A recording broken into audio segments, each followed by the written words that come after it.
శుభోదయం. అగ్రిగోల్డ్ ఆయుర్ సుఖ multi speciality ayurvedic Vaidyalaya జీవనజ్యోతి కార్యక్రమానికి స్వాగతం. ముందుగా ఈటీవీ ప్రేక్షకులందరికీ క్రిస్మస్ పండుగ శుభాకాంక్షలు. ఇవాళ మన కార్యక్రమంలో స్త్రీలలో నెలసరిలో వచ్చే సమస్యల నివారణకు ఆయుర్వేదంలో ఉన్న పరిష్కార మార్గాలను డాక్టర్ గాయత్రి దేవి గారిని అడిగి తెలుసుకుందాం. డాక్టర్ గారు నమస్తే అండి. నమస్కారం అమ్మా. ఈరోజు మనం స్త్రీలకు నెలసరిలో వచ్చే సమస్యల గురించి చర్చించుకుందాం. అసలు స్త్రీలు నెలసరిలో ఎదుర్కొనే సమస్యలు ఏమిటో ముందుగా వివరిస్తారా అండి? అలాగేనమ్మా. మామూలుగా నెలసరి సమస్యలు అన్నప్పుడు ఏంటంటే టైంకి రాకపోవడం దాన్ని ప్రధానంగా చెప్పుకుంటూ ఉంటాం. అందులో ఏంటంటే మామూలుగా ప్రతి నెల 28-30 రోజుల మధ్యలో నెలకు ఒకసారి బహిష్టు రావడం అనేటువంటిది సామాన్యంగా జరగాల్సినటువంటిది. అయితే 25 రోజుల నుంచి 35 రోజుల మధ్యలో ఎప్పుడు వస్తున్నా సరే దాన్ని మనం సామాన్యంగానే అనుకోవచ్చు. మరి కొంతమందికి ఏంటంటే చాదస్తం ఎక్కువైపోతూ ఉంటుంది. 2 రోజులు కాస్త అటైనా అమ్మో ఏదో మారిపోయింది అనుకుంటూ ఉంటారు. అలా అనుకోవాల్సినటువంటి వర్రీ ఏం లేదు. 25 రోజుల నుంచి 35 రోజుల మధ్యలో ఎప్పుడు వస్తున్నా సరే అది కరెక్ట్గా వచ్చినటువంటిది లెక్క అనమాట. అంటే ఒక సమస్యగా అనుకోక్కర్లేదు. అలా కాకుండా 25 రోజుల కంటే ముందు బాగా ముందుగా ఒక 15 రోజులకి 25 రోజులకి ఇలా నెలసరి వచ్చేస్తుంది అనుకోండి, అదొక సమస్యగా. అలాగే కొంతమందికి ఏంటంటే 45 రోజులు 2 నెలలు అయినా కూడా రాకుండా ఉంటుంది. అలా మరీ ఆలస్యం అయిపోయినప్పుడు కూడా అదొక సమస్యగా లెక్క పెట్టుకోవాలన్నమాట. ఇవి అంటే డేట్స్ ప్రకారం మరీ ముందు వచ్చేయడం ఒక సమస్య అయితే, మరీ రాకుండా ఆలస్యం అయిపోవడం అనేటువంటిది ఒక సమస్య. అలాగే వచ్చినప్పుడు కూడా సక్రమంగా 3 నుంచి 5 రోజుల పాటు నార్మల్గా బ్లీడింగ్ అవ్వాల్సింది పోయి కొంతమందిలో అతి తక్కువగా అవుతుంది అనమాట. దాన్ని స్కాంటింగ్ బ్లీడింగ్ అంటూ ఉంటుంట, చాలా తక్కువగా అవుతూ ఉంటుంది. అలా తక్కువగా అవడం అనేటువంటిది కూడా సమస్య కింద చెప్పుకోవాలి. అలాగే కొంతమందికి ఏంటంటే ఆ నెల పొడుగునా ప్రతిరోజు ఏదో కొంచెంగా కనబడుతూ ఉండటం అనేటువంటిది ఒక సమస్య ఉంటుంది. ఇవి మనం ప్రధానంగా చెప్పుకోవాల్సిన, అంటే కొంచెం అతిగా అవటం అనేటువంటిది పూర్తిగా వేరే సమస్య. అది మనం ఇప్పుడు ప్రస్తావించుకోవటం లేదు. మామూలుగా ఇలా అప్పుడప్పుడు డ్రాప్స్లా కనపడటం అనేటువంటిది కూడా నెలసరి సమస్యగానే మనం చెప్పుకోవాలి. డాక్టర్ గారు, మరి ఇలా నెలసరిలో సమస్యలు రావడానికి కారణాలు ఏమిటండి? నార్మల్గా ఏంటంటేనమ్మా, ప్రతి నెల ఒక అండం విడుదల అవుతూ ఉంటుంది. నెలకి కరెక్ట్గా అది దాన్ని మెన్సెస్ అంటాం. చందమామ లాగా నెలకి ఒక మూమెంట్ అలా ఉంటుంది అన్నమాట. అందుకోసం అని చెప్పి దానికి మెన్సెస్ అనేటువంటి ఒక పేరు వచ్చింది. దానికి ఏంటి, నెలకి ఒక అండం కరెక్ట్గా విడుదల అవుతూ ఉన్నట్టయితే కనుక అండం విడుదలైనటువంటి ఒక 14 రోజుల తర్వాత నెలసరి రావాలి. అంటే ప్రెగ్నెన్సీ రానట్టయితే కనుక అలా అండం విడుదలైన 14 రోజుల తర్వాత మెన్సెస్ రావడం అనేటువంటి మామూలుగా జరుగుతూ ఉంటుంది. అయితే కొంతమందిలో ఈ అండం విడుదల కాకుండా ఉండటం వల్ల కొంచెం ఇర్రెగ్యులర్ అయిపోతాయి అన్నమాట. కాస్త ముందు రావడం, కాస్త తర్వాత రావడం అనేటువంటిది. అయితే ఇది కూడా ఎందుకు ఇలా జరుగుతుందంటే కొన్ని హార్మోన్లలో వచ్చేటువంటి తేడాల వల్ల. స్త్రీలలోనూ ఈస్ట్రోజన్ అని, ప్రోజెస్ట్రాన్ అని హార్మోన్స్, స్త్రీలకు సంబంధించినటువంటి హార్మోన్లు ఉంటాయి. ఈ హార్మోన్లలో కొంచెం తేడాలు వచ్చినప్పుడు నెలసరి సక్రమంగా రాకపోవడం అనేటువంటిది జరుగుతూ ఉంటుంది.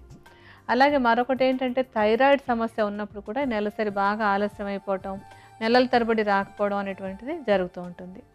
అలాగే ఈ ఓవరీస్లో, అంటే అండాశయాల్లో కొంచెం తిత్తులు లాంటివి ఏర్పడినప్పుడు, అంటే దాన్ని పాలిసిస్టిక్ ప్రాబ్లం అంటూ ఉంటాం. అటువంటి పాలిసిస్టిక్ ఓవేరియన్ ప్రాబ్లం ఉన్నప్పుడు కూడా ఈ అండాశయంలో ఉన్నటువంటి, అంటే అండాలు సరిగా విడుదల కాకుండా ఉండటం వల్ల నెలసరి సక్రమంగా రాదు, బాగా ఆలస్యం అయిపోతూ ఉంటుంది. ఇవన్నీ అంటే కొన్ని ప్రాబ్లమ్స్ ఉన్నప్పుడు ఇలా అవుతాయి అనుకుంటాం. అన్నింటికీ పెద్దగా ప్రాబ్లమ్స్ ఉండే ఇర్రెగ్యులారిటీస్ ఉండవు. ఇది సక్రమంగా రాకపోవడానికి ఒక కారణం ఏంటంటే బాగా బరువు పెరిగిపోవడం. శరీరం బాగా బరువు పెరిగిపోయినప్పుడు నెలసరి సక్రమంగా రాదనమాట. అయితే ఇదేంటంటే నెలసరి సక్రమంగా రాని వాళ్ళు మళ్ళీ బరువు పెరిగిపోతూ ఉంటారు. రెండు ఇంటర్ డిపెండెంట్ అంటే ఒకదాని మీద ఒకటి ఆధారపడి ఉంటుంది. బరువు పెరిగిపోతే నెలసరి సక్రమంగా రాదు. మరి నెలసరి సక్రమంగా రాకుండా నెలల తరబడి ఆలస్యం అయిపోతుంటే బరువు పెరిగిపోతారు. అందుకని ఈ రెండింటికి ఒక లింక్ ఒకటి ఉంటుంది అనమాట. ఈ రెండు ఎందుకు ఇలా అయిపోతాయంటే వ్యాయామం సరిగా లేకపోవడం. వ్యాయామం సక్రమంగా చేయకుండా ఉండిపోయినప్పుడు అది నెమ్మదిగా ఈ రెగ్యులర్ పీరియడ్స్కి కారణం అవుతుంది. అలాగే బరువు పెరగడానికి కారణం అవుతుంది. మొత్తం ఒక విషియస్ సర్కిల్ అంటాం అనమాట. అంటే ఒకదాని మీద ఒకటి ఆధారపడి ఇంకా బరువు పెరుగుతూ ఉంటారు, ఎక్సర్సైజ్ చేయలేరు, మళ్ళీ పీరియడ్ ప్రాబ్లం అయిపోతూ ఉంటుంది. ఈ చక్రాన్ని మనం భేదించలేకుండా అయిపోతూ ఉంటుంది. అంటే ఈ రోజుల్లో మనం చాలామందికి అసలు వ్యాయామం లేదు. ఇక్కడ 90% పీపుల్కి వ్యాయామం అనేది లేనట్టుగా ఉంటుంది. అంటే వ్యాయామం లేకపోవడం వల్ల బరువు పెరగడం వల్ల మళ్ళీ ఈ పీరియడ్ ప్రాబ్లం రావడం అనేది చాలా ఎక్కువగా కనపడుతూ ఉంటుంది. డాక్టర్ గారు, మరి నెలసరిలో సమస్యలు ఎదుర్కోకుండా ఉండాలి అంటే ఎటువంటి జాగ్రత్తలు తీసుకోవాలండి? ప్రతి నెల కరెక్ట్‌గా వచ్చేసిందంటే మనశ్శాంతిగా ఉంటుంది. లేకపోతే ఎక్కడికి వెళ్ళాలన్నా ప్లాన్ చేసుకోలేరు. ఇబ్బంది అయిపోతూ ఉంటుంది. ఆఫీస్‌లో అవ్వనివ్వండి, ఫంక్షన్స్ అవ్వనివ్వండి. అన్‌సర్టెనిటీ ఒకటి మనిషి అంటే స్త్రీలకి చాలా అలజడికి కారణం అయిపోతూ ఉంటుంది. ఏం పని చేయాలన్నా ఎప్పుడు ఈ ప్రాబ్లమ్ వస్తుందో అలా అనిపిస్తూ ఉంటుంది కదా!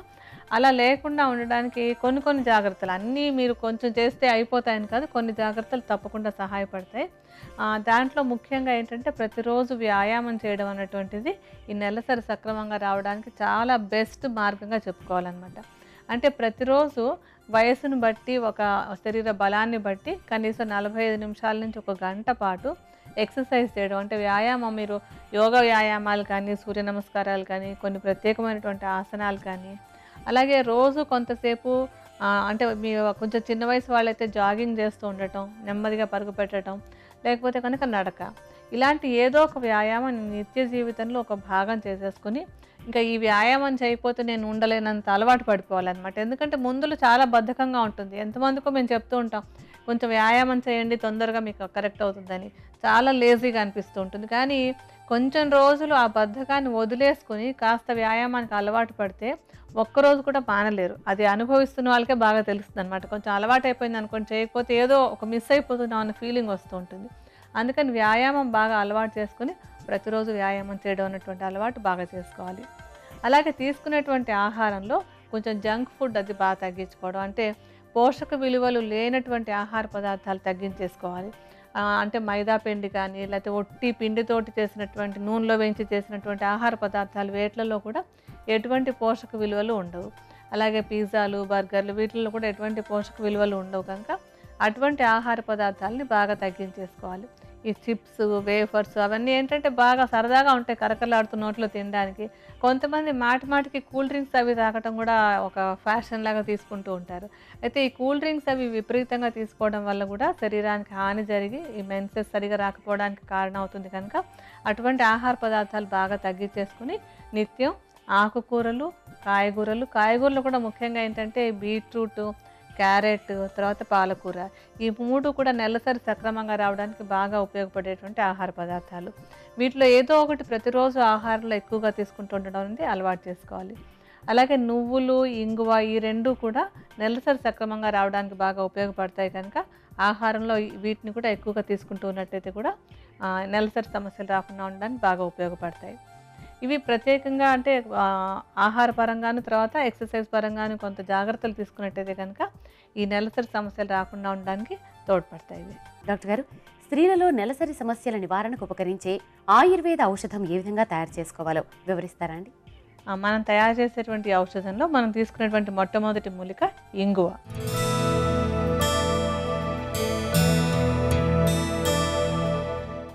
ఇంగువ ఈ బహిష్టు సమస్యలో చాలా బాగా ఉపయోగపడేటువంటి మూలిక. అంటే కొంచెం పాత తరం వాళ్ళకి బాగా తెలిసింది.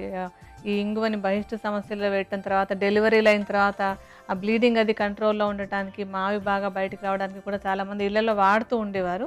ఇప్పుడు మళ్ళీ ఆయుర్వేదం పట్ల కొంచెం మంచి నమ్మకం అది ఎక్కువ పెరగటం వల్ల అందరూ నేర్చుకునేందుకు ఉత్సాహం చూపిస్తున్నారు. ఈ ఇంగువ ఏంటంటే ఒక హార్మోన్ లాగా పనిచేస్తుంది అనమాట. స్త్రీలకి రకరకాల బహిష్టు సమస్యలు హార్మోన్ల వాడకం ఎక్కువగా ఉంటూ ఉంటుంది. అయితే ఆధునిక పద్ధతిలో హార్మోన్లు వాడుతూ ఉంటారు. అలా హార్మోన్ల లాగా పనిచేసేటువంటి ఒక మూలిక ఇంగువ అనమాట. అయితే దీనిలో అందులో ఉండేటువంటి సైడ్ ఎఫెక్ట్లు ఏమీ ఉండవు. ఈ ఇంగువని కొంచెం నేతిలో వేయించి పొంగించినట్టుగా చేసి చూర్ణం చేసుకోవాలి. ఈ చూర్ణాన్ని ఒక 20 గ్రాముల ప్రమాణంలో తీసుకోండి. ఇప్పుడు మీకు ఔషధం తయారీ చూపించడానికి కొంచెం ఇంగువ చూర్ణాన్ని తీసి పక్కన పెడతాను.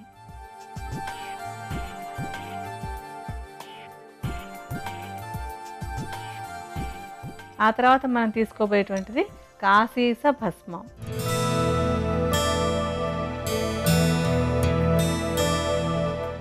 ఈ కాశీస భస్మం అనేటువంటిది ఏంటంటే ఒక రకమైనటువంటి ఐరన్ అన్నమాట. మనకి ఇనుము రకరకాల ఖనిజాల నుంచి వస్తూ ఉంటుంది, రకరకాల పద్ధతుల్లో దాన్ని తీస్తూ ఉంటారు. అలాంటి దాంట్లో ఈ కాశీసం అనేటువంటిది అంటే ఒక రకమైన ఖనిజం నుంచి తీసినటువంటి ఇనుము ఇది. ఈ కాశీస భస్మం అనేటువంటిది స్త్రీలకి బాగా అనువైనటువంటి రూపంలో ఉండేటువంటిది, స్త్రీలకి బాగా అబ్జార్బ్ అవ్వడానికి, ఈ బహిష్టు సమస్యలు తగ్గించడానికి కూడా బాగా ఉపయోగపడుతుంది. అంటే ఈ బహిష్టు సమస్యలు అవి ఒక్కొక్కసారి రక్తలోపం వల్ల లేకపోతే రక్తలేమి వల్ల కూడా వచ్చే అవకాశం ఉంటుంది. అటువంటప్పుడు ఈ కాశీస భస్మం చాలా బాగా ఉపయోగపడుతుంది. దీన్ని కూడా ఒక 20 గ్రాముల ప్రమాణంలోనే తీసుకోవాలి. అయితే ఇది మీ అంతట మీరు తయారు చేసుకోలేరు, ఎందుకంటే భస్మం తయారవడానికి చాలా పెద్ద ప్రొసీజర్లు ఉంటాయి. దానికి పుటాలు పెట్టి అవన్నీ తయారు చేస్తారు. ఇది ఎవరికి వాళ్ళు చేసుకోలేరు కనుక మంచి నమ్మకమైన దుకాణం నుంచి ఈ కాశీస్ భస్మాన్ని తెచ్చుకోండి. 20 గ్రాముల ప్రమాణంలో తీసుకోవాలని చెప్పాను కదా. ఇప్పుడు కొంచెం కాశీస్ భస్మాన్ని ఇంగో చూర్ణంతో కలిపి పెడతాను.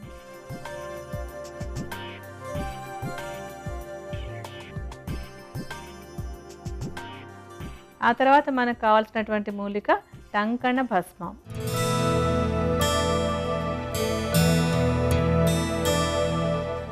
ఈ టంకణాన్ని తెలుగులో మాట్లాడేటప్పుడు వెలిగారం అని చెప్తూ ఉంటారు. ఈ వెలిగారం భస్మం అంటే కొంచెం మీకు చేతనైతే తయారు చేసుకోవచ్చు. టంకణాన్ని తీసుకొచ్చి దాన్ని కొంచెం పొడిలాగా చేసి పొంగించుకోవాలన్నమాట. లేకపోతే టంకణ భస్మం మనకి రెడీగా దొరుకుతుంది. మీరు శుద్ధి కనుక సక్రమంగా చేసుకోకపోతే ఇతర సైడ్ ఎఫెక్ట్స్ అవి వచ్చే అవకాశం ఉంది కనుక టంకణ భస్మాన్ని కూడా రెడీగా ఉన్నది తీసుకొచ్చి వాడుకోవడమే మంచిది. దీన్ని కూడా 20 గ్రాముల ప్రమాణంలోనే తీసుకోవాలి. ఈ టంకణానికి కూడా ఈ బహిష్టు సమస్యలను తగ్గించడంలో చాలా మంచి గుణాలు కలిగి ఉంటుంది. దీన్ని కూడా కొంచెం అంటే టంకణ భస్మాన్ని కూడా కొంచెంగా తీసుంచి ఇందాక చూర్ణాలతోటి కలుపుతాను.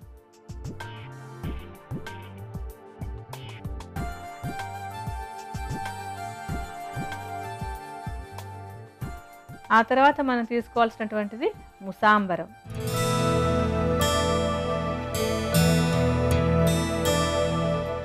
ఈ ముసాంబరం అనేటువంటిది మనకి కలబంద నుంచి తయారవుతుంది అన్నమాట. కలబంద గుజ్జుని కొంచెం ప్రాసెస్ చేసి తయారు చేసేటువంటి ఘన పదార్థమే ముసాంబరం. ఈ ముసాంబరం బహిష్టు సమస్యల్లో చాలా బాగా ఉపయోగపడేటువంటి ఒక మంచి మూలిక. అంటే ఇర్రెగ్యులర్గా ఉన్నటువంటి పీరియడ్స్ తగ్గడానికి, సరిగ్గా సమయానికి బహిష్టు రావడానికి ఇది చాలా బాగా ఉపయోగపడుతుంది. ఈ ముసాంబరం చూర్ణాన్ని కూడా ఒక 20 గ్రాముల ప్రమాణంలోనే తీసుకోండి. ఇప్పుడు కొంచెం ముసాంబరాన్ని తీసి ఇందాక మనం తీసుకున్నటువంటి 3 ద్రవ్యాలతోటి కలుపుకుందాం.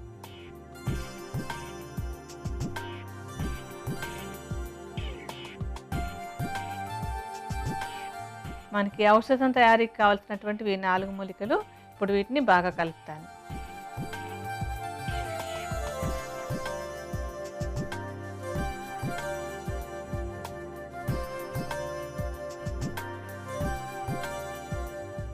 ఇలా ఈ చూర్ణాలు అంటే కొన్ని చూర్ణాలు భస్మాలు ఉన్నాయి కదా, ఈ 4 ద్రవ్యాలని కూడా మనం బాగా కలిపేసుకుని దానికి తగినంత ప్రమాణంలో కలబంద రసం అంటే కుమారి స్వరసం అంటాం. కుమారి అంటే కలబందని సంస్కృతంలో కుమారి అంటాము.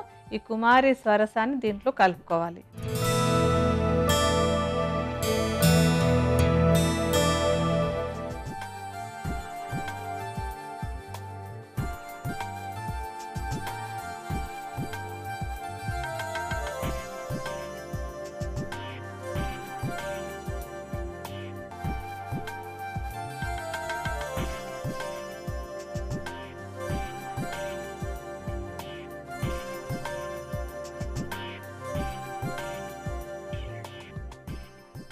తగినంత కలబంద రసం కలిపిన తర్వాత దీన్ని ఒక కల్వంలో పోసి బాగా నూరుకోవాలన్నమాట. ఈ ఆయుర్వేద ఔషధాలు తయారు చేసుకోవడం ఆసక్తి ఉన్న వాళ్ళందరూ చక్కగా ఒక మంచి రాతి కల్వాన్ని కొనిపెట్టుకుంటే మీకు ఔషధాలు తయారు చేసుకుందుకు బాగా ఉపయోగపడుతుంది.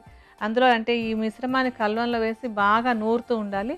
అలా నూరుతూ ఉంటే అది బాగా చిక్కబడి మాత్రా పాకానికి రావడం అంటాం. అంటే ఒక ఉండలాగా చేయటానికి అనువుగా తయారవుతుంది. అలా అయిన తర్వాత దాన్ని ఒక శనగ గింజంత ప్రమాణంలో మాత్రలాగా చేసుకొని ఈ మాత్రల్ని నీడలో ఎండబెట్టుకోవాలి. ఎప్పుడు కూడా ఎండలో ఎండబెట్టేయకూడదు, నీడలో ఆరబెట్టుకోవాలన్నమాట. అవి బాగా ఎండిపోయిన తర్వాత ఆ మాత్రల్ని ఒక గాజు సీసాలో పోసి ఉంచుకోవాలి. ఈ నెలసరి సమస్యలు ఉన్నటువంటి వాళ్ళు ఈ మాత్రల్ని ఉదయం 2, సాయంత్రం 2 భోజనం చేసిన తర్వాత కొంచెం గోరువెచ్చని నీరు అనుపానంగా కనుక తీసుకుంటున్నట్టయితే ఈ నెలసరి సమస్యలు తగ్గి నెల బహిష్టు రావడానికి ఈ ఔషధం బాగా ఉపయోగపడుతుంది. స్త్రీలలో నెలసరిలో వచ్చే సమస్య నివారణకు ఉపకరించే ఆయుర్వేద ఔషధం తయారీ విధానం మరొక్కసారి చూద్దాం. ఇంగువ చూర్ణం 20 గ్రాములు, కాశీస భస్మం 20 గ్రాములు, టంకణ భస్మం 20 గ్రాములు, ముసాంబరం చూర్ణం 20 గ్రాముల చొప్పున తీసుకుని వీటన్నిటినీ బాగా కలిపి వీటికి సరిపడినంత కలబంద రసాన్ని చేర్చి మాత్ర కట్టుకు వచ్చేంత వరకు నూరుకుని శనగ గింజ పరిమాణంలో మాత్రలుగా చేసుకుని భద్రపరచుకోవాలి. ఉపయోగించుకోవటానికి ప్రతిరోజు ఉదయం సాయంత్రం 2 మాత్రలు చొప్పున గోరువెచ్చని నీటితో తీసుకోవాలి. స్త్రీలలో నెలసరిలో వచ్చే సమస్యల నివారణకు ఉపకరించే ఆయుర్వేద ఔషధం తయారీ విధానం దానిని ఉపయోగించే విధానం కూడా తెలుసుకున్నాం కదా. మరిప్పుడు కండరాలు పట్టేసే సమస్య నివారణకు చక్కటి గృహౌషధం అడిగి తెలుసుకుందాం.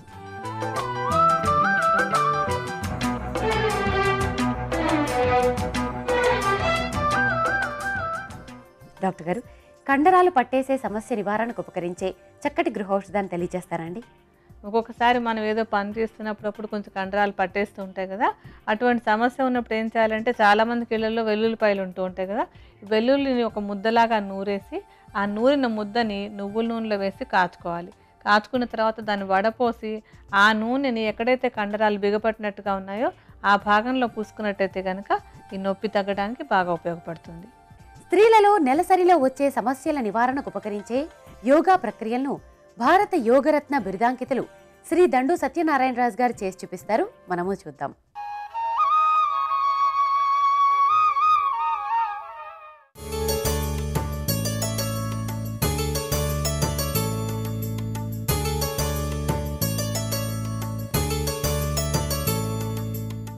అధోముఖ బద్ధ కోణాసనం, పద్మ పర్యంకాసనం సాధన చేయటం ద్వారా నెలసరిలో వచ్చే సమస్యలు నివారించబడతాయి. అధోముఖ బద్ధ కోణాసనం. ఈ ఆసనం సాధన చేయడానికి ముందుగా వెల్లకిల్లా పడుకోవాలి. తరువాత కాళ్ళు రెండింటినీ జోడిస్తూ దగ్గరకు తీసుకొని వచ్చి చేతులు రెండింటితో రెండు పాదాలను పట్టుకొని లాగి తలను ముందుకు ఎత్తి ఉంచాలి. శ్వాస సాధారణంగానే తీసుకోవాలి.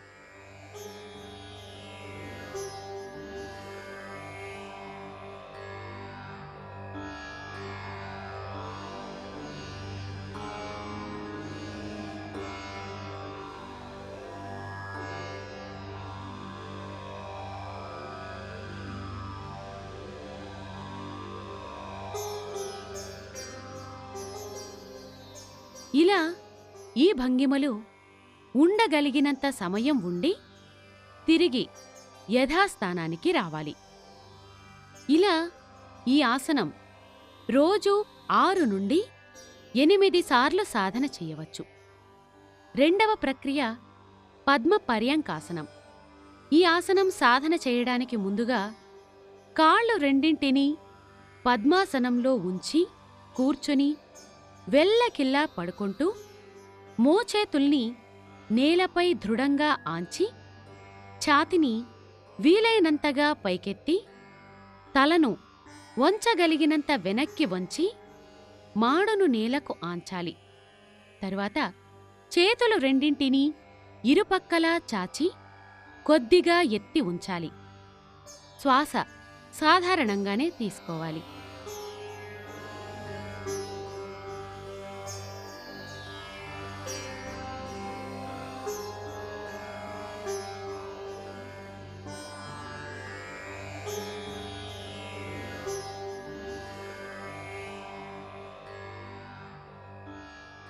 ఇలా ఈ భంగిమలో ఉండగలిగినంత సమయం ఉండి తిరిగి యథాస్థానానికి రావాలి.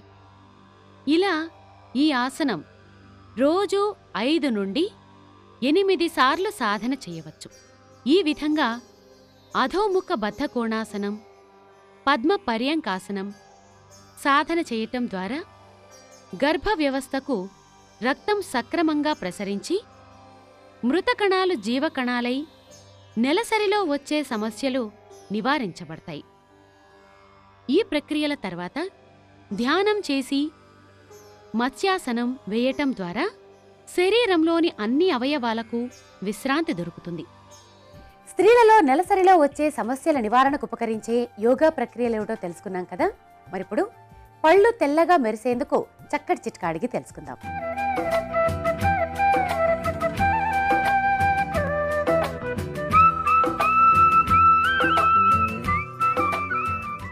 డాక్టర్ గారు, పళ్ళు తెల్లగా మెరిసేందుకు చక్కటి చిట్కాని తెలియజేస్తారండి? పళ్ళు తెల్లగా మెరవడానికి ఏం చేయాలంటే, స్ట్రాబెర్రీ పళ్ళు ఉంటాయి కదా, ఈ స్ట్రాబెర్రీ పళ్ళకి కొంచెం సైంధవ లవణాన్ని కలిపి ఒక ముద్దలా చేసుకుని దాన్ని పళ్ళ మీద కనుక మసాజ్ చేసినట్టయితే కనుక పళ్ళు చక్కగా తెల్లగా మెరుస్తాయి. చూశారు కదా, పళ్ళు తెల్లగా మెరిసేందుకు స్ట్రాబెర్రీ పళ్ళు, సైంధవ లవణం ఎంత బాగా ఉపకరిస్తాయో. ఇది ఇవాల్టి మా జీవన జ్యోతి కార్యక్రమం. ఇవాల్టి కార్యక్రమంలో స్త్రీలలో నెలసరిలో వచ్చే సమస్యల నివారణకు ఆయుర్వేద యోగా శాస్త్రాల్లో ఉన్న పరిష్కార మార్గాలతో పాటు చక్కటి గృహౌషధం చిట్కా కూడా తెలుసుకున్నాం కదా. తిరిగి మరొక ఎపిసోడ్లో మరొక జీవన సమస్య, దాని పరిష్కారంతో మేము ముందుంటాం. అంతవరకు సెలవు. నమస్కారం. నమస్కారం.